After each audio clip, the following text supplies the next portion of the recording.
We provide you the platform to turn your dreams into reality. Give wings to your aspirations with KR Mangalam University.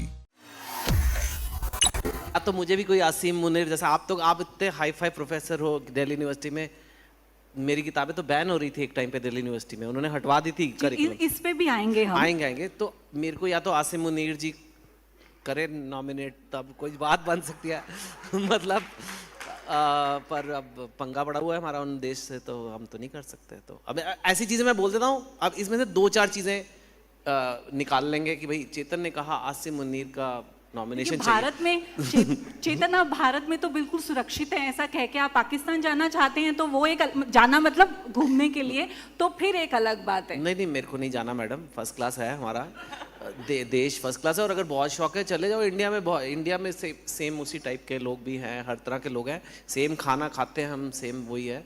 तो अब दूर से ही देख ले, ठीक है। अभी तो पंगा भी हुआ है ना हमारा इतना जोर की। जी बिल्कुल, हाँ बिल्कुल। नहीं उनको खैर इंडिया पाकिस्तान नहीं, let's talk about other things.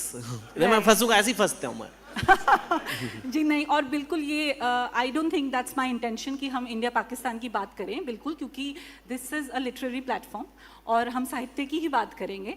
लेकिन यही मैं जानना चाह रही थी कि सेंस ऑफ ह्यूमर के सवाल से मेरा ये मकसद था कि अगर मैंने ये भी देखा कि आप खुद पे भी हंस सकते हैं, और आपसे एक सवाल मैंने ये भी देखा कि आपने कहीं कहा कि जब आपसे पूछा गया सबसे ओवररेटेड किताब कौन सी है, तो आपने उसमें उसका कुछ जवाब देते हुए अपनी किताब का मेंशन किया। हाँ। तो मुझे नहीं पता वो आपको ऐसा सच में लगता था कि नहीं लगता था, लेकिन जो मुझे लगता है खुद पे जो हंस सकता है, सेल्फ डेप्रिकेटिंग ह्यूमर जो है, वो एक तरह से हमारी सोच और हमारी पर्सनैलिटी को दिखाता है कि हम खुद को इतना सीरियसली नहीं लेते हैं।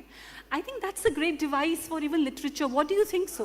I think so. मतलब मैं क्यों लिखता हूँ, मैं चाहता हूँ जो अगर मेरे को कुछ पढ़े, या तो उनको उससे लाइफ में कोई बेनिफिट हो, कोई मोटिवेशन मिले।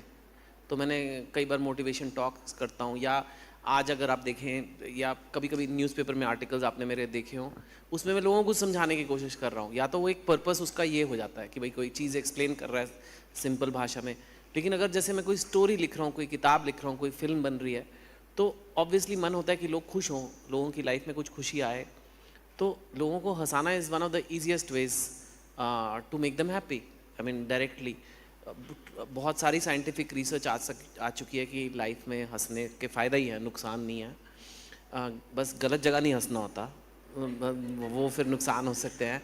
मतलब जैसे मैं कई बार अपनी सास के ज़्यादा जोक्स बना देता हूँ, तो ये सेहत के लिए अच्छा नहीं है। पाकिस्तान से भी ज्यादा खतरनाक है, आपको समझ में आ रहा है? ऑलमोस्ट सेम ही बात है तो यू नो, बट सो या, एंड आई थिंक हम लोग अपने आप को बहुत सीरियसली लेते हैं लाइफ में। लोग इतनी उलझनों में आ जाते हैं कि ऐसे भाई ये हो गया मेरे साथ, ये हो गया मेरे साथ, वो हो गया, इसने ये कह दिया, हमें दुख हो गया, हम हर्ट हो गए। कुछ मतलब नहीं है, यू नो। एक्चुअली अब चाहे से स्पिरिचुअल बात बोलो या कुछ बोलो, हम बड़ी थोड़ी देर के लिए यहाँ आए हैं और सब ने निकल जाना है यहाँ से, कोई किसी ने नहीं बचना। तो हंसो, हंसाओ, लोगों को खुश करो, क्यों नेगेटिविटी फैलानी है, पॉजिटिविटी फैलाओ। So that is part of that.